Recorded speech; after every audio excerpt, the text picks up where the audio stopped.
Alors, Bezrat Hashem, dans la suite de notre cours sur la Gemara de Beitza, on est à la page Chet Amoudbet en bas, et nous allons dire, donc, Amar Rabba, il y en a qui disent que c'est Rav, comme vous voyez la petite astérisque sous la ligne. Amar Rabba, Shachat Tzipor Merev Yom Tov, pardon, Emichasim Oto Beyom Tov. Si jamais il avait égorgé un oiseau depuis la veille de Yom Tov, on n'a pas le droit de recouvrir le sang de cet animal, Yom Tov, pendant Yom Tov. Alors, bien évidemment, cela va sans dire, mais on va quand même le dire. C'est que s'il a égorgé la veille de Yom Tov, on n'a pas le droit de recouvrir pendant Yom Tov. C'est qu'il a égorgé, mais qu'il n'a pas recouvert le sang la veille de Yom Tov. Et que c'est resté comme ça le jour de Yom Tov, et il voudrait le consommer maintenant. On n'aura pas le droit de recouvrir le sang pendant Yom Tov. Rashi Akadosh nous donne la raison de cette loi. Nous sommes à la dernière ligne de Rashi en bas. Parce qu'il incombait sur lui, il avait l'obligation donc de recouvrir avant Yom Tov. Yeshli, je dois. Ayali, je devais. Ayalo, il devait le recouvrir pendant qu'il faisait encore jour. Au Michou, donc point. Ah, donc ça, c'est ce qu'il aurait dû faire. Mais le gars, il l'a pas fait. Alors pourquoi ne pas le faire maintenant? Au Michou, Mimanu, Mishum Simchat Yom Tov, Leka. Et sous-entendu, de le permettre au nom de ce que sinon on va empêcher ce qui relève de la Simchat Yom Tov parce qu'il ne pourrait pas le manger, il n'y a pas lieu de mettre en avant ce principe de Imanu et Simchat Yom Tov pour permettre ce recouvrement. Pourquoi?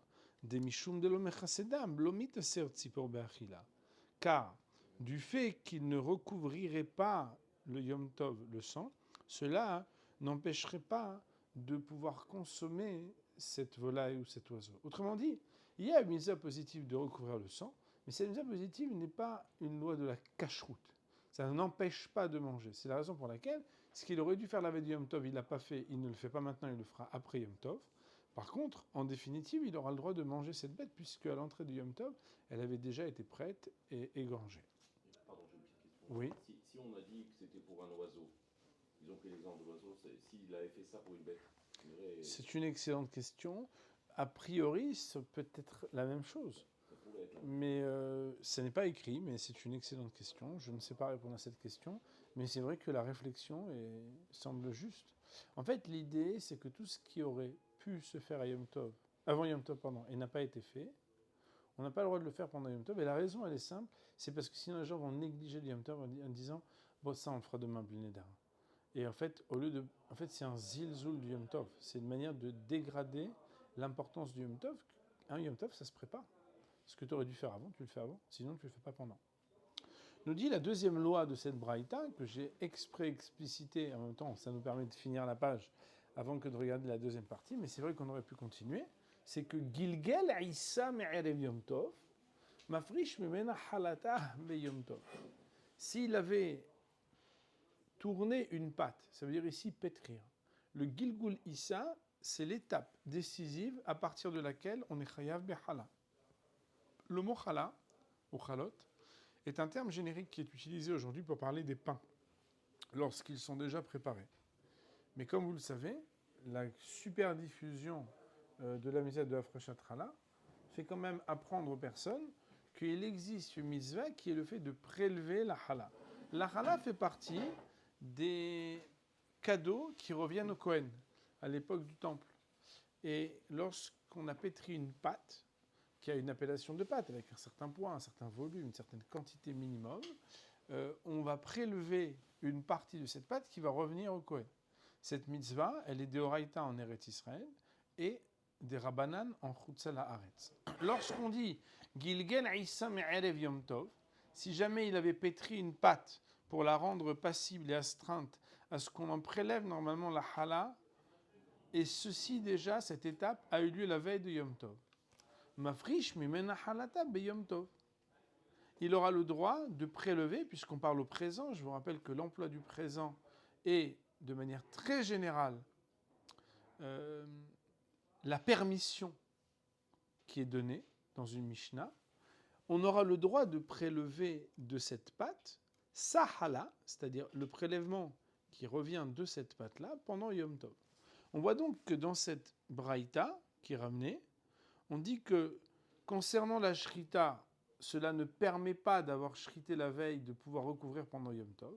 Par contre, concernant le pétrissage, le fait d'avoir pétri la veille laisse encore la possibilité pendant le jour de Yom Tov de prélever la hala. Nous dit Rashi Akadosh. Mais quelle est la problématique bichlal, comme on dit en hébreu? D'où vient la problématique d'avoir besoin de le préciser? A priori, chacun d'entre nous pourrait se dire, écoute, c'est normal de prendre une partie du pain ou de la pâte et de la prélever pour la donner au Kohen, ça lui revient. Rashi nous dit, ici on vient dire que malgré le fait, ou bien que, Ve'afalgav detanan lekaman, bien que plus tard, à la page 36b, on nous enseigne une Mishnah qui nous dit Eluhen mishum shevut. Voici les interdictions qui sont d'ordre rabbinique. Le mot shvut, en général, il veut dire un interdit d'ordre rabbinique. Eluhen mishum shvut. Et là-bas, on va citer des lois qui relèvent d'un interdit d'ordre rabbinique. Et entre autres, en magbim trumot ou maasrot beyom tov. Qu'on n'a pas le droit de prélever. Vous voyez que le mot en français élevé et le mot en hébreu magbim, où il y a le mot gavoa, leagbia, soulever, élevé, ont une résonance sémantique qui est proche. C'est qu'on n'a pas le droit de prélever les trumot et les maasrot, les prélèvements de trouma et les prélèvements de maaser pendant Yom Tov. Et donc, veha, et ceci, c'est-à-dire la chala, nami ke trumat dagan damia, ressemble aussi comme le prélèvement d'un céréal. Et qu'il avait la possibilité de le prélever la veille de Yom Tov. Et que si on en croit les lois qui parlent des prélèvements, on se dit que de la même manière que les autres prélèvements, on n'a pas le droit de le faire pendant Yom Tov, on aurait pu se dire qu'ici aussi c'est interdit. Afilo achi, traduction de Afilo achi en hébreu c'est afal pichen, malgré cela, mafrish, il aura le droit de le prélever lorsque ça aurait été pétri la veille de Yom Tov et pas encore prélevé avant Yom Tov, il aura pas le droit de le faire pendant Yom Tov. Pourquoi? Chez lo gazrou al trumat issa, car les chachamim n'ont pas mis de barrière pour interdire. Le mot gzera, c'est gzera mishum. Mettre une barrière, le Rambam disait que gzera, ça vient du mot geder, zayin et dalet s'interchangeant.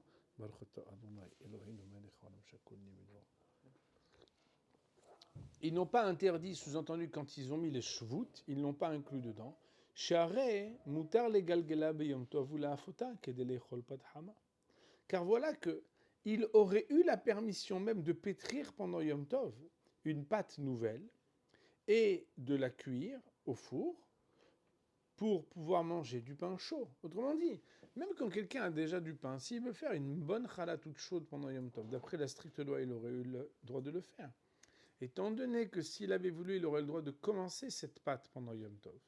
Et donc de la consommer. Et donc, bien évidemment, puisqu'il serait venu à être chayav de prélever pendant Yom Tov, il aurait eu des permissions. On va voir comment dans quelques instants. Alors aussi, dans ce cas-là, ça serait quelque chose de permis.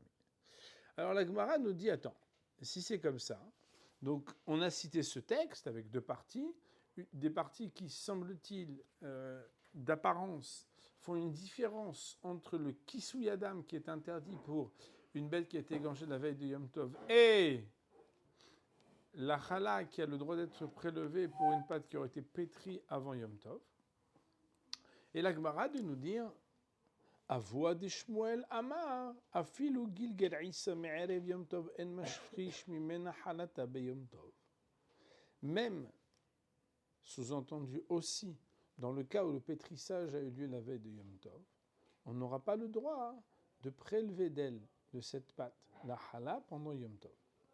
Et donc on voit qu'il existe, dans l'opinion de Avoa de Shmuel, une symétrie, un parallèle, que de la même manière que pour la shrita qui a été faite en la période de le sang, aussi pour la pâte, on n'aura pas le droit de la prélever pendant Yom Tov. Rashi Akadosh nous dit En mafrish emena. Vous le voyez, nous sommes à la deuxième petite ligne. En mafrish emena. Je pense que vous devez avoir commencé à avoir les réflexes, n'est-ce pas, de regarder dans les Rashi et ne pas être trop perturbé par ces petites digressions-là. En mafrish emena. Alors, hemena, c'est comme mimena. c'est une dénomination différente de la même chose. Hemena ed mafrish hemena, delo itiru lavrish hala, car ils n'ont permis de prélever la hala et la be'issa shenilgalgel beyom tov, uniquement que d'une pâte qui a été pétrie pendant Yom Tov. Aval zou, mais celle-ci, sous-entendu qu'il a pétri avant Yom Tov. Ayalo leafrish, me'erev Yom Tov, ki troumat dagan ou perot. Il avait sur lui l'obligation, et il aurait dû prélever depuis la veille de Yom Tov, comme la règle qui s'applique, comme on l'a cité plus haut, du texte de la Gemara d'Aflamet Vavamud Bet, des prélèvements des céréales et des fruits. La Gemara, à présent, après avoir cité ces deux opinions, nous dit Leima paliga de Shmuel adeavua. Peut-être dirions-nous que Shmuel est en discussion avec son père. Autrement dit, Avoua de Shmuel, le père de Shmuel, a dit qu'on n'a pas le droit non plus de prélever la chala lorsqu'elle a été pétrie avant Yom Tov. Est-ce qu'on pourrait dire que Shmuel est en discussion avec son père? De Amar Shmuel, car voilà que Shmuel a dit, sous-entendu par ailleurs, Halat hutzal haaretz ochel ve'olech ve'harkach mafrish, que la chala qu'on doit prélever quand on est en hutzal haaretz. Alors, vous avez une aga du bar, je ne sais pas si vous le voyez, dans la marge chez moi, dans le petit aleph, il nous dit de Amar Shmuel, halat truma behutzal haaretz. Le prélèvement de Trouma en Hutzal Haaretz, Ochel ve'olech ve'harkach mafrish. Alors, il faut savoir que verbe plus olech veut dire continuer à. Comme en espagnol, on dit sigue andando, sigue hablando. Il continue de. Ochel ve'olech, il peut continuer à manger la chala, enfin, le pain, pardon, ve'harkach mafrish, et après seulement il prélèvera. Autrement dit, c'est comme si on prenait un crédit de pouvoir manger la chala et de laisser une part qui revient au prélèvement. Il fallait laisser la pâte. Non, alors, malheureusement, c'est vrai que ça c'est a priori, mais a posteriori, quand ça n'a pas été le cas, c'est voilà, si on l'a pas fait, alors si on l'a pas fait, voilà. Rashi nous dit hala tortil, donc je ne sais pas si on me dit tourtel, tourt, je sais pas, hala shemerimi minaïsa, qui est le prélèvement qu'on prélève de la pâte chez Behutzal Haaretz, en dehors d'Israël. Oil ve'ena mina Torah, comme je vous l'ai introduit, puisqu'elle n'est pas de la Torah, comme nous l'apprenons dans le traité de Kiddushin à la page 36b, j'oserais dire aussi, puisqu'en haut on était aussi dans 36b. Il est marqué Kol mitzvah atluya beperot agdelim ba'aretz, toute mitzvah qui dépend des fruits qui ont grandi en Eretz Israël, et non noeg la ba'aretz, d'après la stricte loi de la Torah, ne s'applique que sur les fruits d'Eretz Israël. Or, la hala, c'est quelque chose qui incombe du fait que c'est les fruits d'Eretz Israël. C'est la kedusha d'Eretz Israël.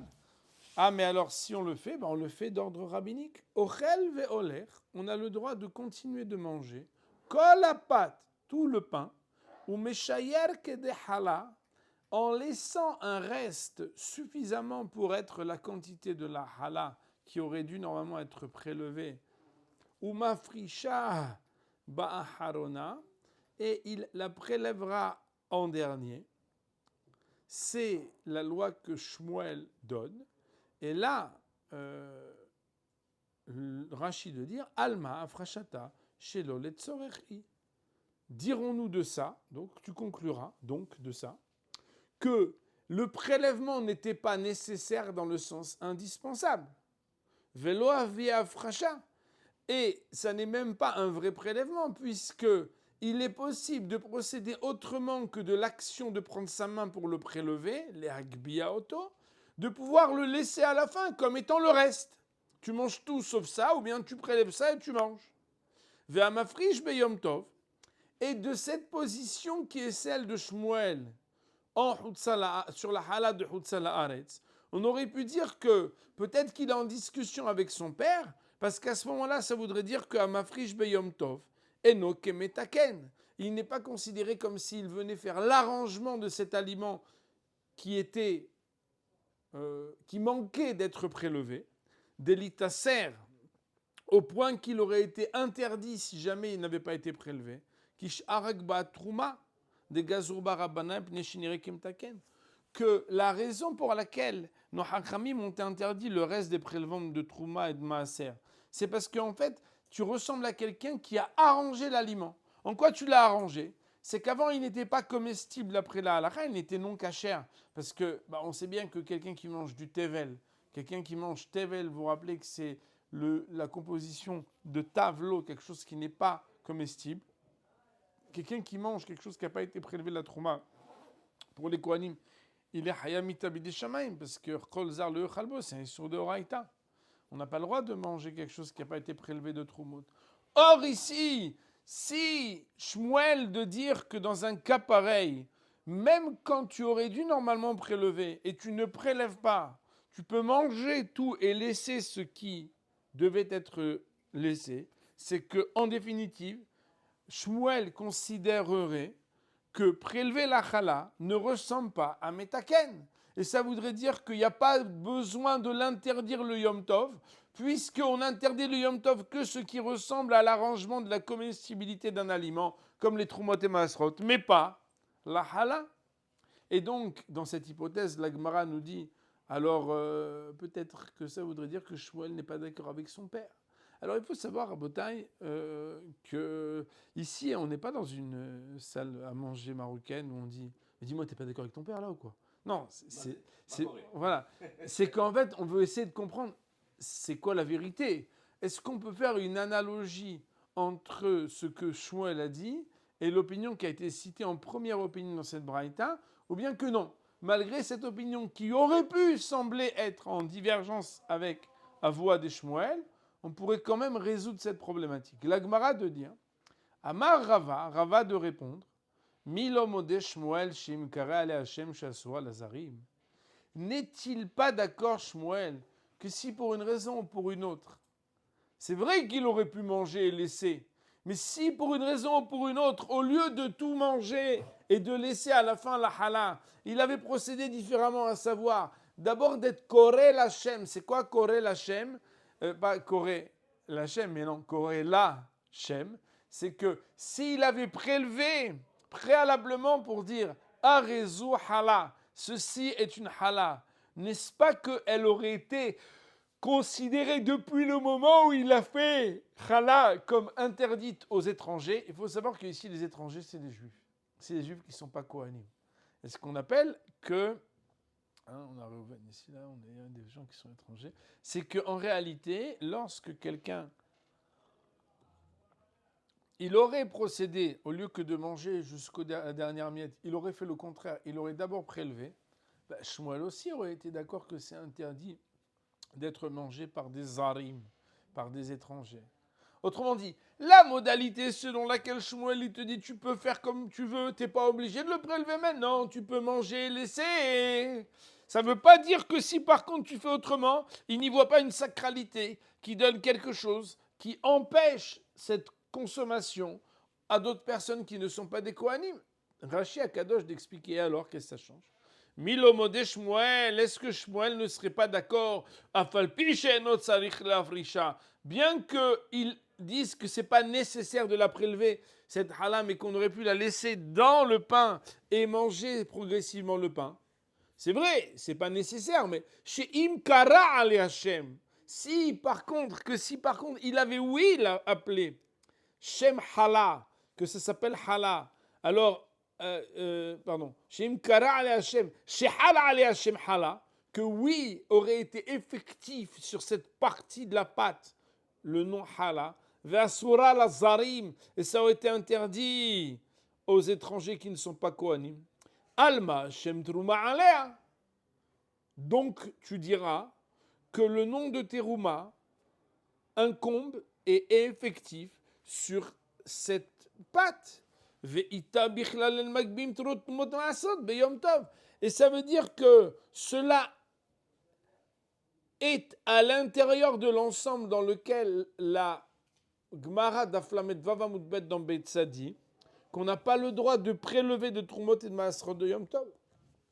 Et en conclusion, ça veut dire que malgré la position assez extraordinaire de permission que permet Shmuel de manger la globalité de la Hala en laissant à la fin une partie qui s'appellera Hala, donc je m'excuse, de manger le pain en laissant la partie qui s'appellera Hala sans avoir une nécessité absolue du prélèvement, cela ne met pas en défaut Shmuel d'être d'accord avec l'opinion de son père, Avoua des Shmuel cité précédemment, que si quelqu'un voudrait le faire pendant Yom Tov, de prélever cette Hala, au même titre que si quelqu'un était shohet la veille de Yom Tov, il n'aurait pas le droit de recouvrir pendant Yom Tov. De la même manière, celui qui aurait pétri la Hala la veille de Yom Tov n'aurait pas le droit de prélever la Hala pendant Yom Tov. Nous sommes arrivés à la Mishnah et pour cette partie, nous allons dire Baruch Hanei Le'olam, Amen ve Amen.